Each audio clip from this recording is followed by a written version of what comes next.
Good evening, folks, and welcome to another African night. Another year, another African night. And I just want to thank you all for showing up, braving the cold weather. I know it's not that cold out there tonight, but thanks for all of you to pitch up, and thank you for everyone that helped with the food and the drinks. Dave, thank you very much. Yeah, where do we start? No one, Dave doesn't need introduction. I mean, everyone knows Dave, the owner of the shop, my buddy and partner over the last 6 years, helping me to sell and host our bow hunting safaris to South Africa. There's a couple of new faces tonight.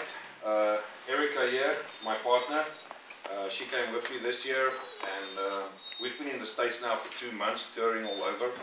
Started out in Texas in the beginning of the year with the Dallas Safari Club. We did the Big Safari Club International, where we exhibited in February, and then made our way north to Iowa. Still don't know why it's my favorite place in the States, but we seem to get stuck here for about a month every year. Another new face that joined our team this year is Charles Eastman. He goes by Chuck. Chuck hunted with us last year in Dave's group in June, and after talking to him a couple of times and just exploring a couple of possibilities, Chuck came on board to do a second hosted hunt every year.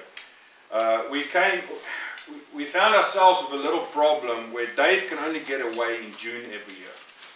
The rest of the time he's tied up in his shop. So basically we could only do one hosted hunt a year, and we started looking at other folks that can help out with hosted hunts.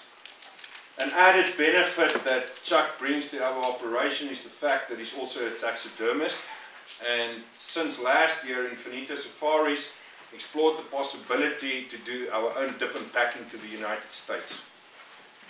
As with most countries, the trade in wildlife is very much regulated in our country. So I couldn't just put dried skins in a box and ship them to the States, right?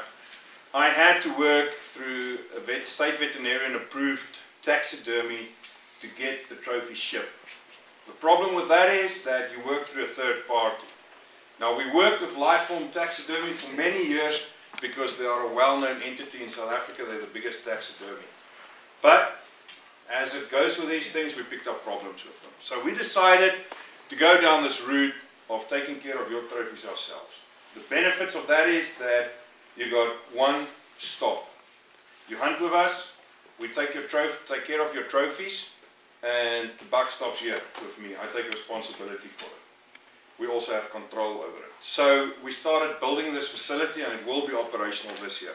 So your trophies this year will be exported by Infinito Safaris ourselves, and Chuck is going to do the taxidermy for us in the United States.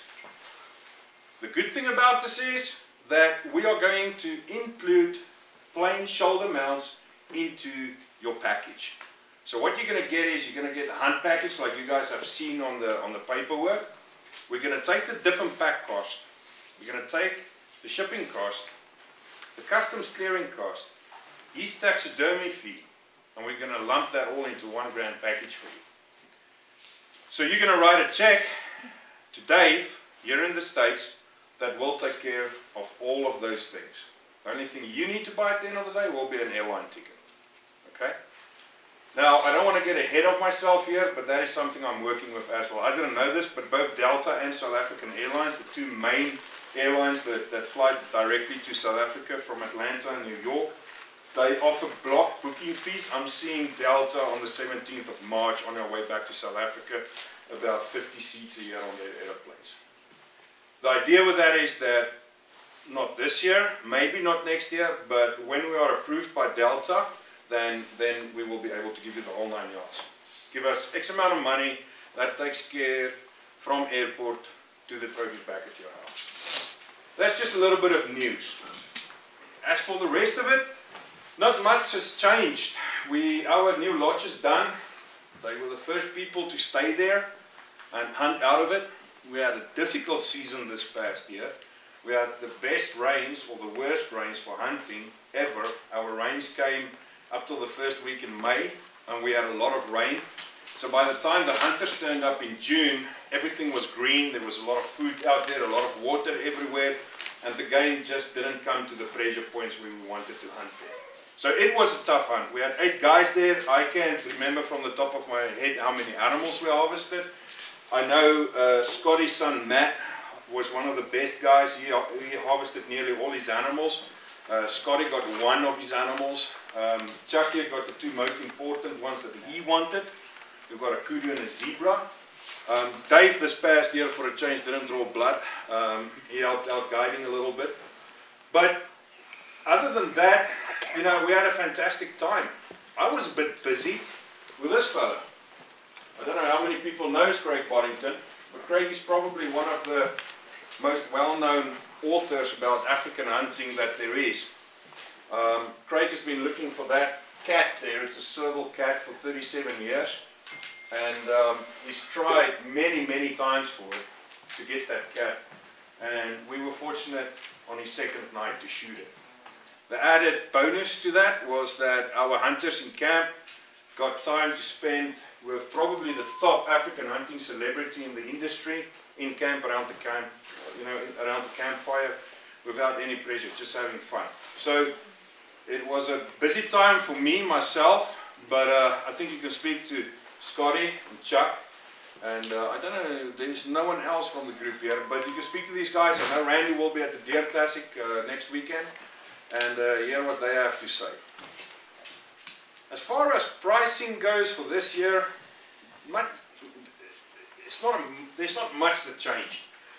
There's a couple of animals that became really affordable for the simple reason that the rand-dollar exchange rate is so good at the moment for you guys. Your dollar is very strong against the rand. Last year, this time, it was about 9.50 rand to the dollar, and we're standing at 11.65 now. So animals like Cape Buffalo and sable, which was, if I start with the sable at the top, which usually was a $9,000 animal, that's a $7,000 animal now. And Cape Buffalo, where they usually were $12, $13, $14, $15,000, they're down to 10 grand now. You know, so that helps a lot. On the other side, some animals, the demand just went up like crazy. Everyone wants to shoot one of these beautiful animals. Everyone wants a kudu bull, okay? And unfortunately, as it goes all over the world, you've seen it with your whitetail here. I hear it everywhere that I go. Iowa is known as a whitetail destination for big bucks. And our area is known for big kudu bulls. The same as certain counties in Iowa is known for big whitetails. My area is known for big kudu bulls. So what happens? Where I buy my hunting rights and my animal tags from my landowners, the prices just went up.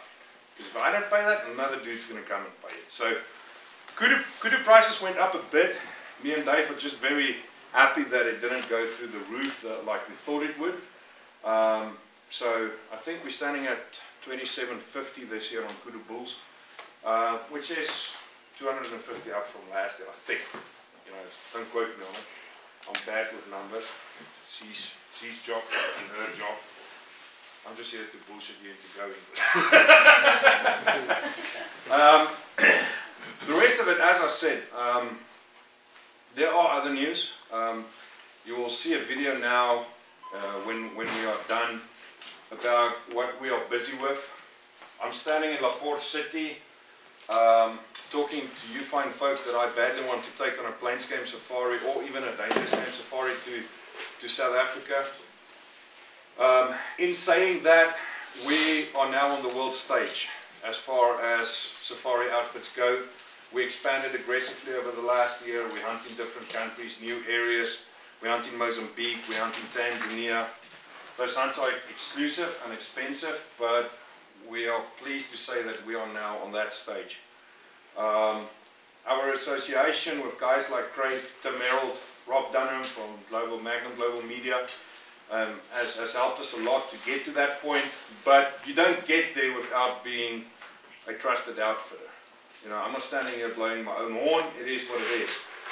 If those folks put a little mark behind us, that guy, just to give you an idea, that cat that he shot's a $1,500 cat. Okay, I am one of very few people that managed to hunt them specifically, targeting that cat. That's why he booked with me. He paid for that cat $1,500. He did not get that for free. Yeah, he didn't pay day fees or guide fees or anything, but he paid for the cat. So there's a lot of people that say, yeah, you're on TV and you hunted with this celebrity and this and that, but he probably got his hunt for free for you to be able to do that. No.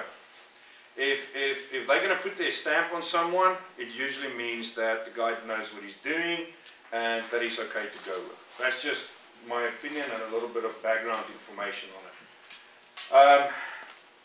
We're full-time professional hunters and outfitters. We don't do anything else. Yes, we have the butchery.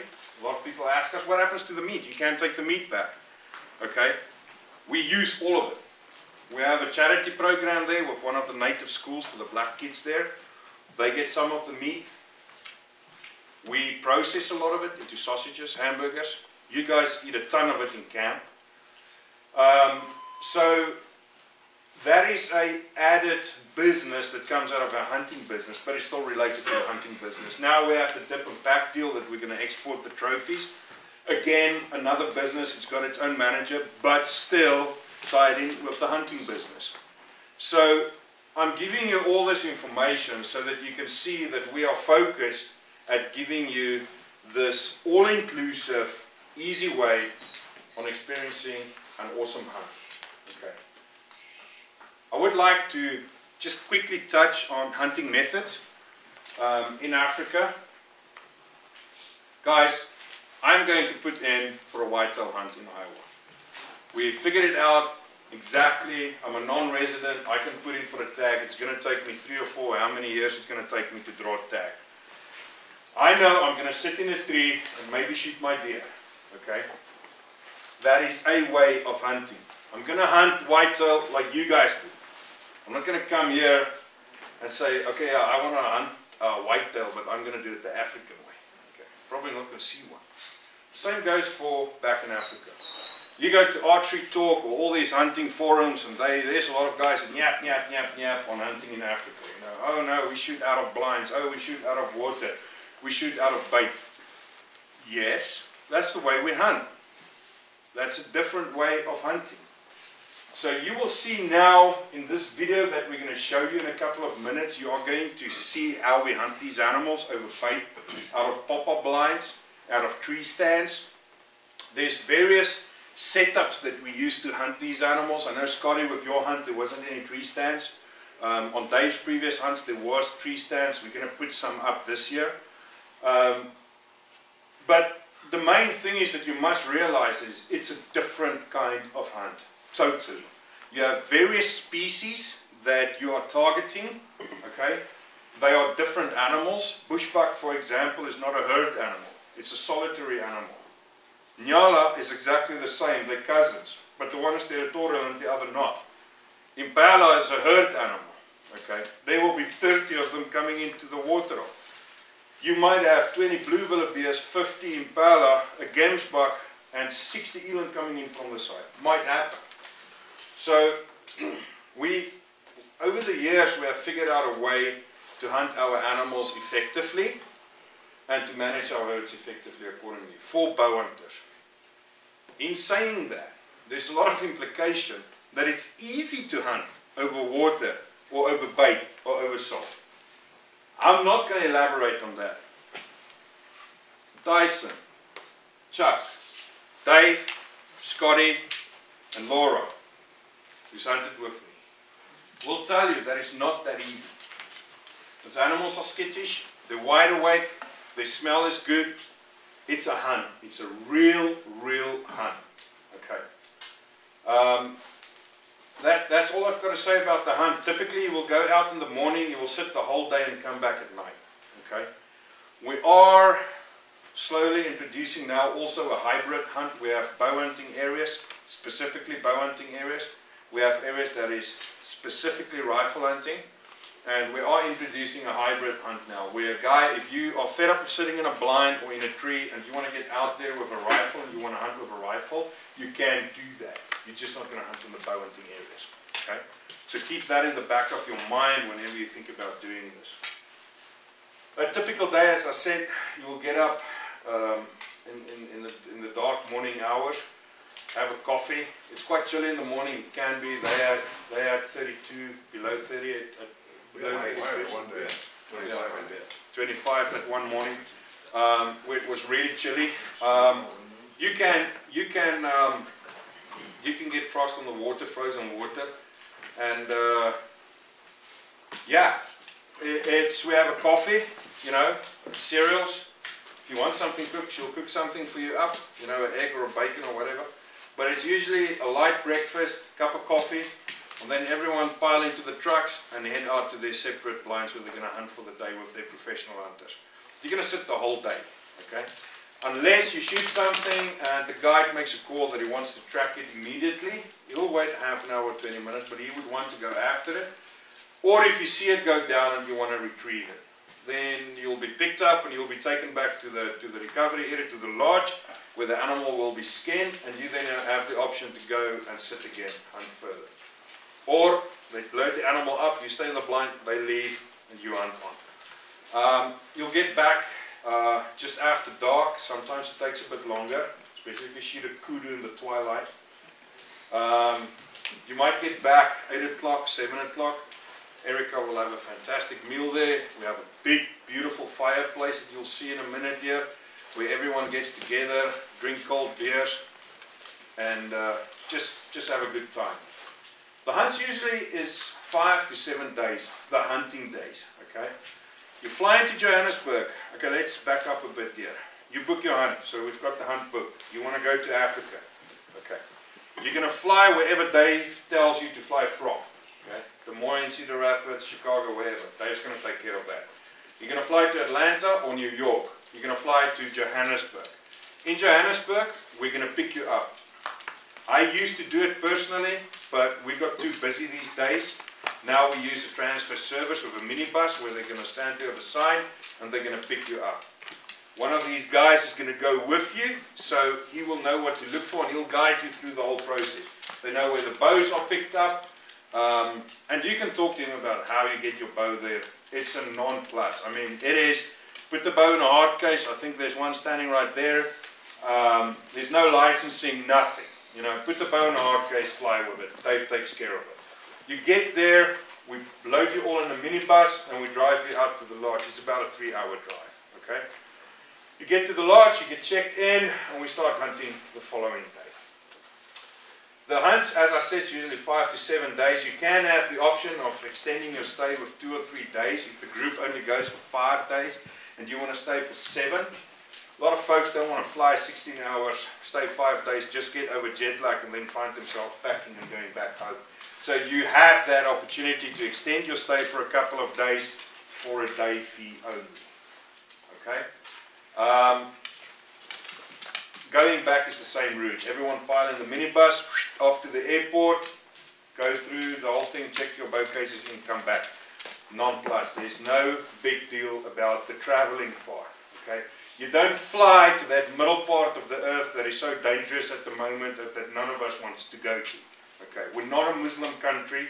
We don't like them either. Okay, you're not going to pass through that part of the world. You're going to fly from Atlanta straight down to the southern tip of Africa, which is probably going to be the best place in the world to be if serious world war breaks out. But you know, that's southern tip of Africa. As I said, that's where you're going to fly to. Other than that, I don't think there's much more information that I should give you as far as the traveling goes or the hunting goes. I think I covered most of it. A lot of people ask, what does it cost to bring the trophies back? Okay. As I said, we're going to work on an all-inclusive deal. You're going to look for 5 animals. It's probably going to cost you $1,500 to $1,800 to have them dip and pack and ship back to the USA. Okay.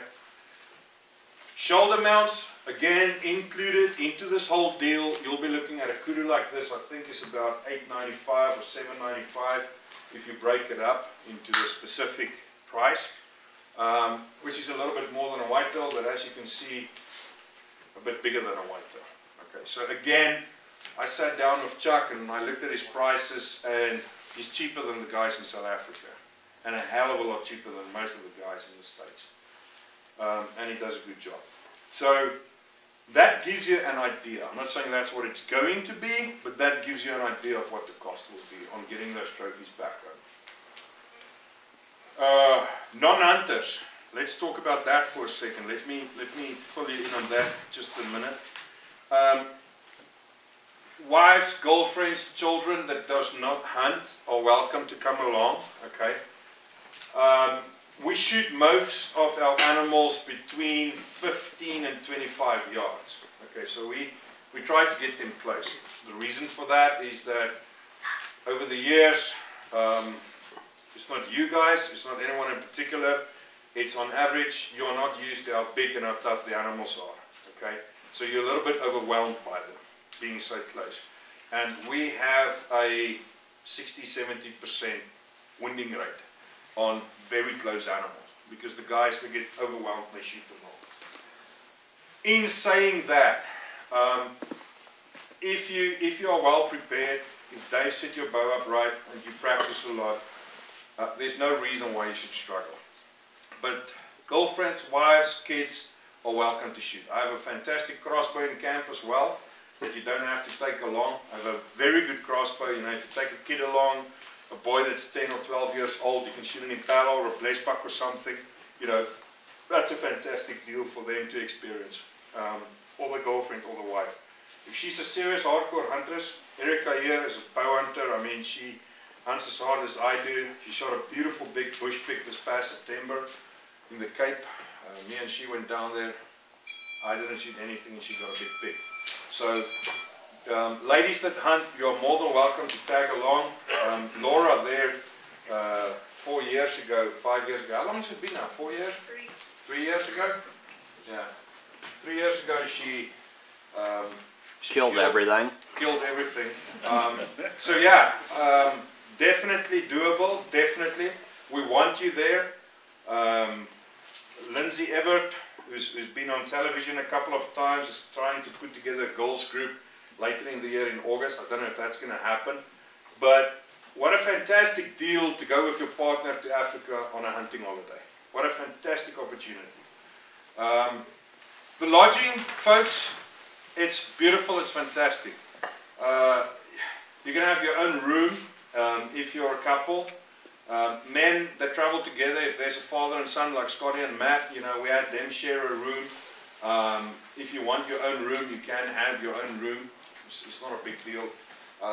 We have a fantastic bar, beautiful swimming pool, but it's too damn cold when you're down here. Good food. I can't say good food. Erica is a fantastic chef. It's top-notch dining. I mean, you will eat very, very good. We take everyone into consideration.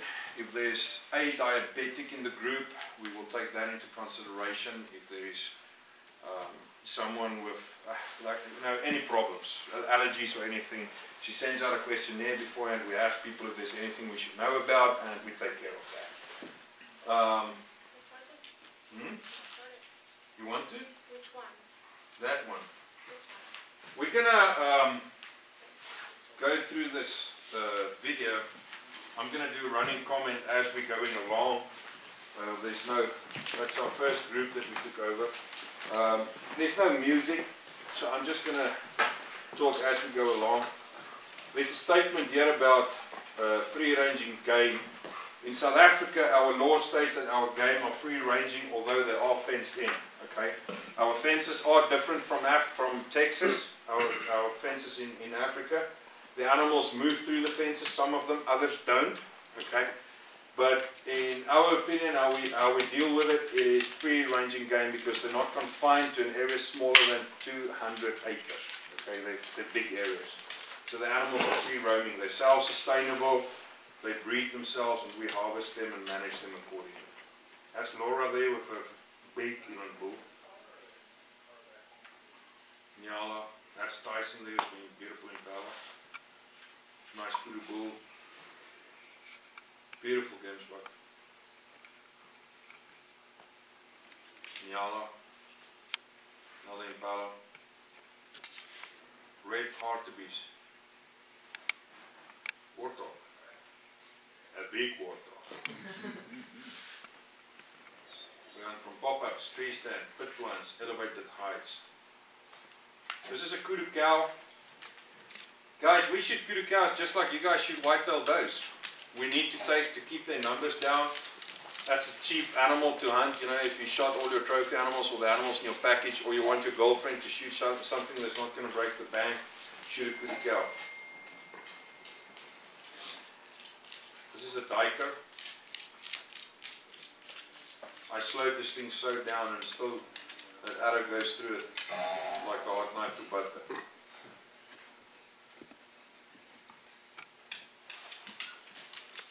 I'm filming here. A friend of mine, Rhino, was the professional hunter. The hunter is he was 27 at the time, shooting a 70-pound monster on a Cape buffalo that we've been hunting that bull the whole day. He's basically asleep where he's standing there, just noticed us and he shot him right through the heart. That animal took 40 minutes to die after he got that arrow through his heart. I still can't believe it, but that's what happened.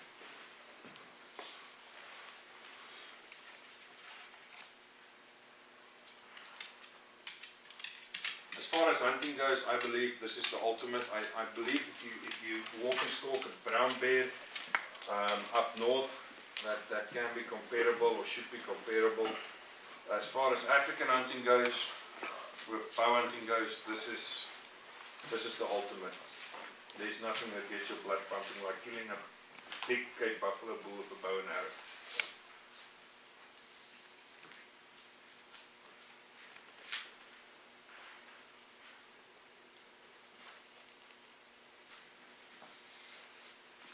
That bull is about 10 years old. You can see his horn is broken off there on the right. Just a fantastic old bull. What's that? Look at that neck.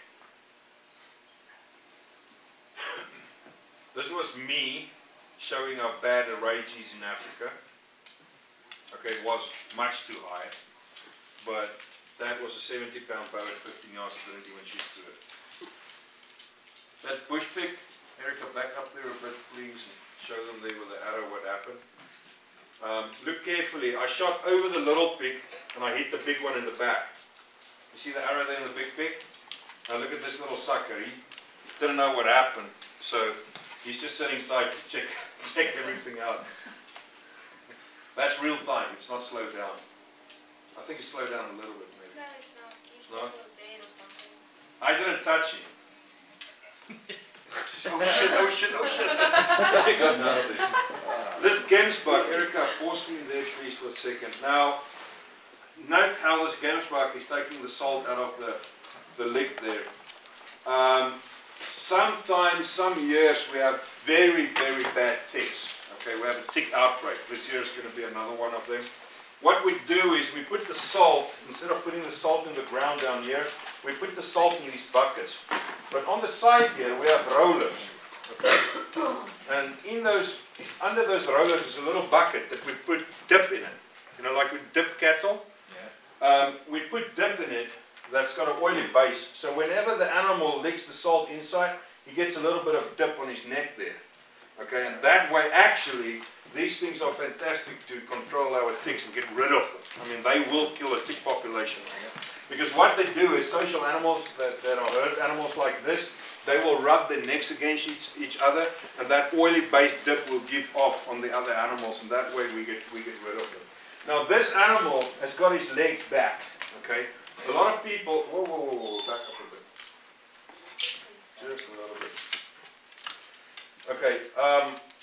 Now we always say to people, go up the leg, lower third, okay, and shoot it just off from the leg, above the elbow, knob, okay. There's the elbow knob. We want you to shoot it there. There is your vital triangle, okay. But this animal here has got his legs tucked back because he's standing against this bucket here, okay, this dip. I shot this gemsbuck and we decided to show it to you, to show you how bad things can go, okay. In my book, I aimed exactly where I should have shot it to get it in the heart. I gut shot this animal. Have a look.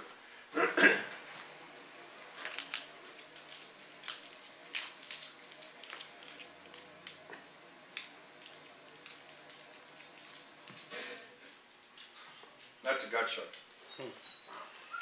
Okay, the vitals sit very, very forward. Okay, and what we want you to do is look up.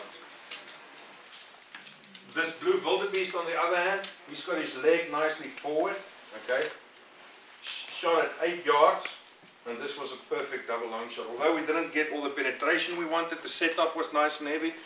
Shot a 450 pile driver with 125 grain slick trick, and we got both of the lungs there.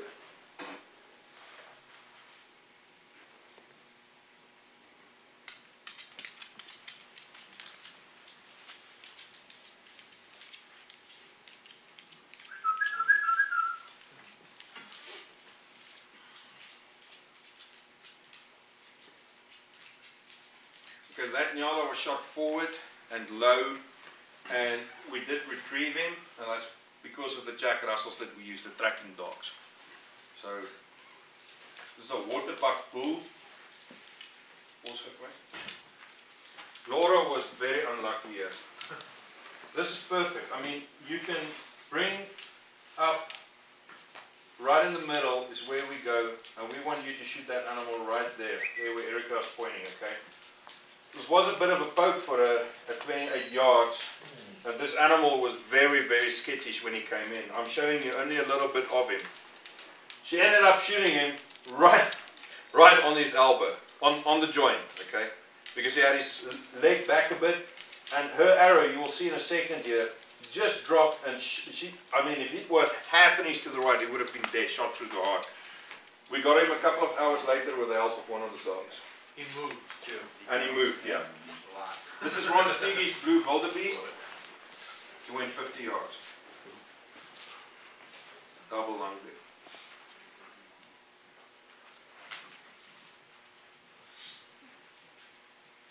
That's Ron. I'm sorry for all the graphic blood. You're not supposed to show that anymore. So.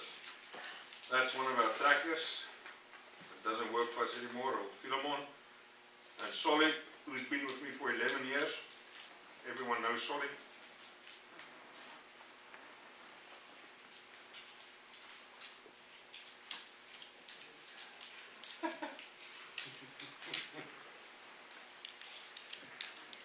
Did anyone see the tusks on that? I won't say another word. Beautiful big eland bull that Laura shot here. We were surprised with the penetration we got out of this. We knew that the setup will do the job. But again, that 125 slick tricks. Sorry, I'm a big fan of slick tricks. They do the job for us. We like fixed blade broadheads. Period. It's G5 Montex or slick tricks or Grim Reaper 80s. We like them fixed blades. That was a blessed buck. You'll see on one of the packages there's a blessed buck as a special. This is a Kudu bull that shot perfectly. Give him a grunt there. He looks at the grunt and Tyson shoots him. Impala ram didn't even flinch. He went 50 yards or 60 yards. Double lunging.